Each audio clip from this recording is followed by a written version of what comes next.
I get it. UVE probably spent a few evenings scrolling through endless TV specs, wondering if that 65-inch OLED is really worth the price tag or if you'd be better off with a cheaper LED panel.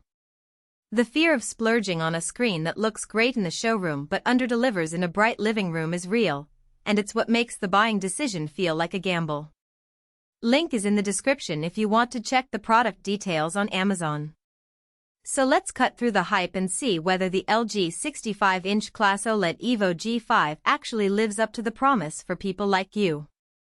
First off, the biggest question most buyers ask is, will this TV look good in my space? If you have a moderately sized room with a lot of natural light, the old rule of thumb was to avoid OLED because the panels can look washed out. LG tackled that with its Brightness Booster Max and a Bright Room Ready mode that pushes the peak brightness higher than previous generations. In practice, when I set up the unit next to a south-facing window, the picture stayed punchy enough for daytime TV and sports without the blacks turning gray. The OLED still delivered the deep, inky blacks you expect, so you get the best of both worlds, bright enough for daylight and true black for movie night. Now, let's talk about everyday use. The TV runs on LG's Alpha 11 AI processor Gen 2, which does a lot of the heavy lifting automatically. When you switch from a streaming app to a gaming session, the processor instantly upscales the content, reduces noise, and adjusts color balance without you having to dive into menus. I tested this by watching a 4K Netflix drama, then hopping onto a console for a fast-paced shooter. The transition was seamless, and the AI kept the image crisp and vibrant. For people who binge-watch series, stream movies, and game on the same device, that kind of set-it-and-forget-it behavior is a real time saver. If you're a cinephile, you'll appreciate the built-in Dolby Vision and Filmmaker mode. Dolby Vision ramps up the dynamic range, giving you richer highlights in scenes like a sunrise or a cityscape at night.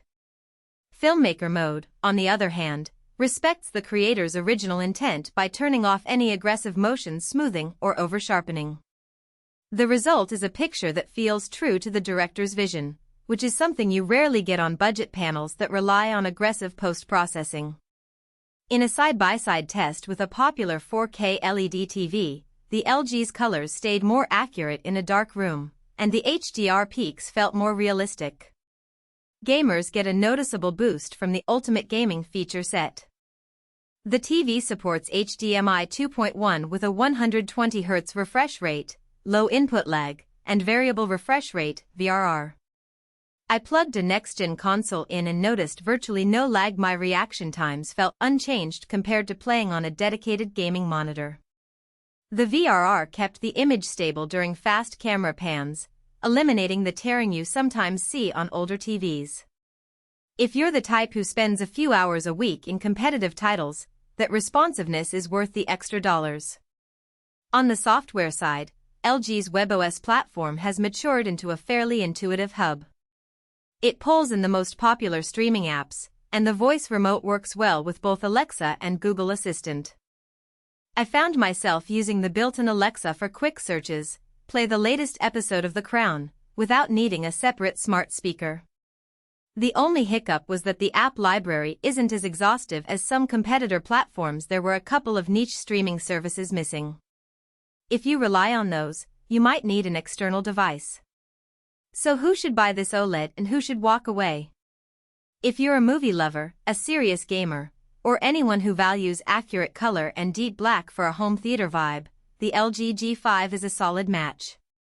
Its AI upscaling means even 1080p content looks sharper, and the bright room tuning prevents the dim in daylight problem that haunted earlier OLEDs. The built-in Dolby Atmos also means you get immersive sound without a separate soundbar, which is a nice bonus for smaller apartments. On the flip side, if your budget is tight and you're primarily watching TV in a bright kitchen or using the screen as a secondary monitor, you might be better off with a high-end QLED or mini LED that can hit higher peak nits at a lower price point. The G5's price premium is largely tied to the OLED panel and AI processing. You won't gain much if you never use HDR content or gaming features. Also, if you're someone who likes to swap cables constantly or wants a TV with a fully modular input panel, the G5's rear ports are a bit cramped, making cable management a little fiddly. Now, let's address the elephant in the room: value for money. The headline specs 65 inches, 4K, OLED evo, Dolby Vision are impressive, but the real value comes from the day-to-day experience. The Bright Room mode eliminates the need for a dedicated lighting solution, the AI processor means.